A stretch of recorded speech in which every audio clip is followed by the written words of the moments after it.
What's going on, guys? So today I'm going to talk to you about what actually got me to the weight that I became. And so I want to kind of talk about that. In addition to that, I want to kind of go more in depth in regards to the calories and the exercises. I know you guys had a lot of questions about intermittent fasting, so I want to discuss that and also talk about what I'm doing now to kind of maintain my weight, because it's easy to lose weight. I'm not going to say it's easy, but it's easier to lose weight than it is to keep the weight off. And so that's something that, we need to talk about, because a lot of people have these weight loss stories. You see them all on the line, all online. You see them on the internet, on YouTube. A lot of people document this journey. Just kind of to give you the gist of what happened with me. 2019, I started going to the gym regularly, and that's when I actually started lifting weights. I met a gentleman at the gym. He actually used to be a bodybuilder. He actually showed me how to work out, in terms of pushing yourself, really getting the maximum out of your reps, out of your sets. He really kind of showed me the game in terms of how to work out. 2020 rolls around and all the gyms closed because of COVID. So,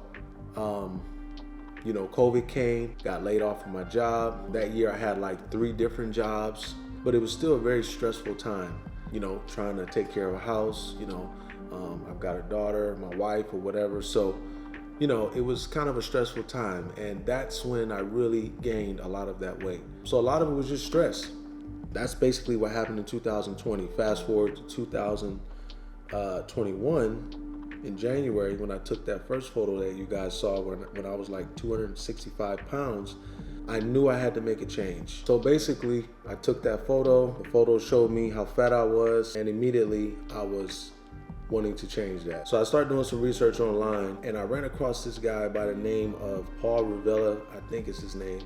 I might be messing up his last name, but I think his name is Paul Rivella.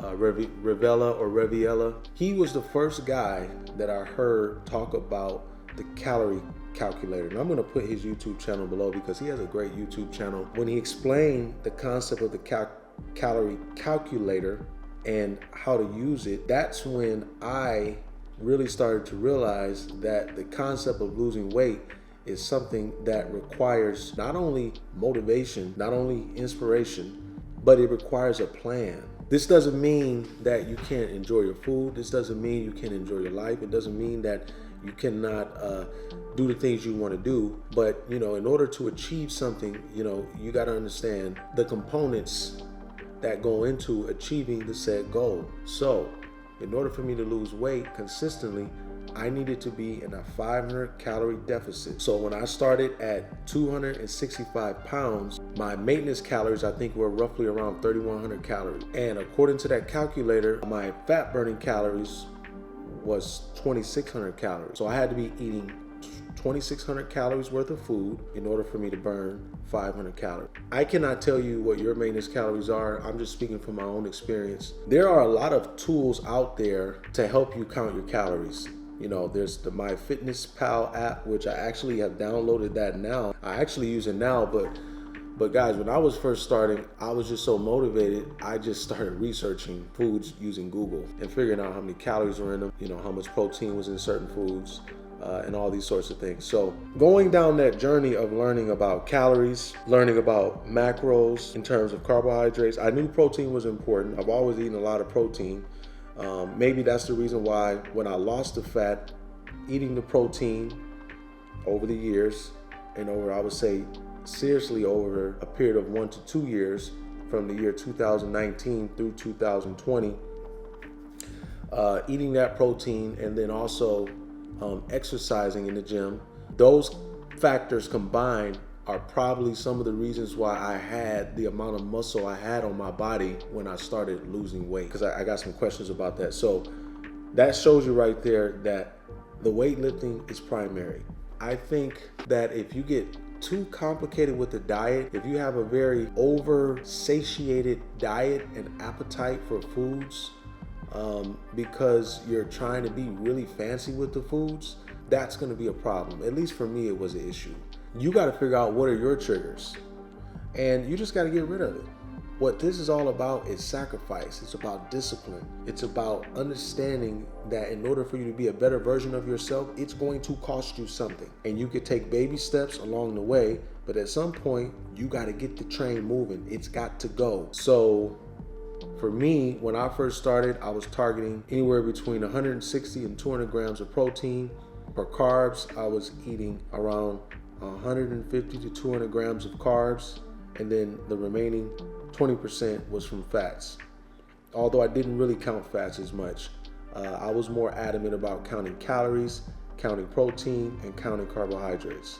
What I eat normally for lunch is normally some type of either chicken breasts, chicken thighs, some type of lean steak, and the steaks that I eat are sirloin steak, top sirloin steak, shoulder steak, top round, and sometimes New York strip. And I also eat a lot of ground beef, a lot of lean ground beef. Normally it's like 93-7%. As far as chicken breast is concerned, I'll buy like a pack of chicken breast from like Kroger or Sam's. I'll take it and then I'll cut it and put it in bags. Normally they're gonna be 8 to 10 ounces a piece. Same thing with the steaks, 8 to 10 ounces a piece. Same thing with the ground beef, 8 to 10 ounces. And what I found is that eating chicken and steak at that 8 to 10 ounces is roughly between 50 and 70 grams of protein for the most part. Normally for lunch, I'll have maybe a cup of rice, half a cup of rice, and then I'll just make like a little salad. That's kind of how I do my lunches. For dinner, I normally eat something very similar to dinner. You know, I'll have either chicken breasts, chicken thighs, steak. Ground beef I eat more for lunch than I do for dinner, but for the most part I'm eating, you know, some type of steak, chicken for dinner. Very little fish. I'm not a big fish person, you know, but cod is very high in dense in protein, so that may be an option for you as well if you like fish. You know, a lot of people have questions about intermittent fasting, and to be honest with you, it's not even something that I did for a long period of time. I mean, I did it for maybe 6 to 8 weeks.